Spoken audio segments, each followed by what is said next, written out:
What's up, peeps? This is going to be a quick tutorial on how to utilize one of the tools within OST to help us conduct reconciliation and validation with supply. Some background information. That question up top is from the Phasmo checklist, and it's asking us two things. First, are reconciliations being conducted twice a month? And secondly, are corrective actions being initiated? That is a good question. Marine Corps Order 4400-150 mentions reconciliation and validation.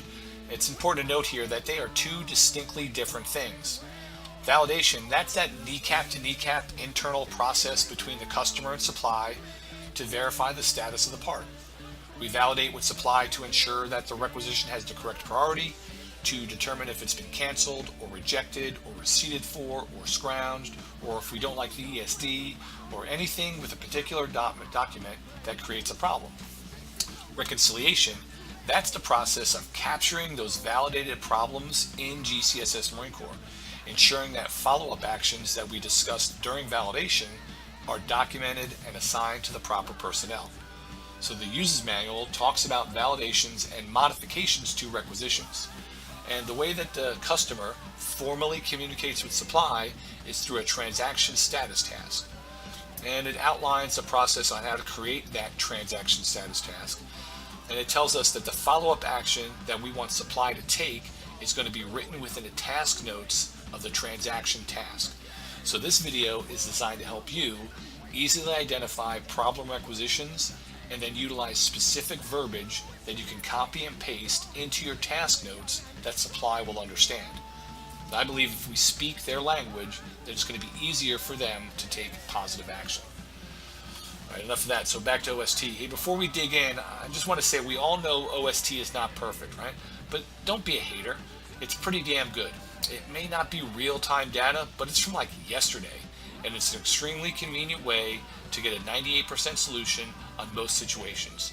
So I don't need to hear from you jarheads that used to use microfiche and had to stand in line for your hard check about how you don't trust OST, okay? It's 2018. Get with the program. What we're going to do here in the top center of the page is we're going to drill down into the logistics functional areas. And what we're looking for is the requisition dashboard. So I'm going to jam down on that, and it's going to take me to the entire Marine Corps roll-up. This is all the open requisitions in the Marine Corps, 111,000 of them. And it's listed at the MAR 4 level, so I want to drill down into the MEF level, and then drill down into the division level, and then drill down and look at the battalion that I want to look at. So this battalion has 768 open requisitions, and OST will tell you how many need review or action and how many are good.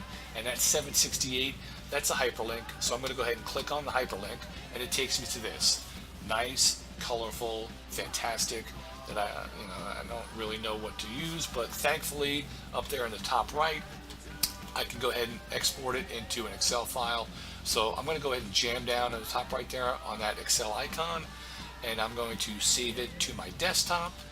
And then once it's saved, I'm going to go ahead and open it up, and now I have an Excel file that I can easily manipulate and read and get the data that I want. I'm going to go ahead and delete some of the stuff that I don't need, and I'm going to highlight the service quest column, and I'm going to freeze this corner here so when I scroll from right to left, my data is in line. And let me take a minute here. If you're not that familiar with Excel and how to use some of the functions within Excel, you ought to go over to MarineNet and enroll in the beginning Excel curriculum. It's pretty damn good. After a couple hours, after taking this class, you will be collegiate level excelling. And while you're on MarineNet, you might as well go over to our channel and check out some of the other videos that we have. If you prefer YouTube, YouTube has some fantastic tutorials as well. And while you're on YouTube, see if you can't find our channel on YouTube and bump up our subscription number down there, because we need some more subscribers. Anyway, back to work.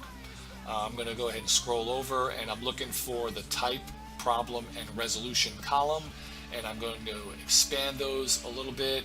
And now, so what OST gives me is the type of requisition, whether it's valid or invalid or dead or good. It tells me what the problem is, and then the resolution. So let me get into an exploded view here. So a couple of examples, that one on the top is a BM status. So that far right column is what I would copy and paste into my task notes. So that supply clerk, that 3043 DASF clerk, will know exactly what that means. When he opens up that task, he will know that he needs to take some action.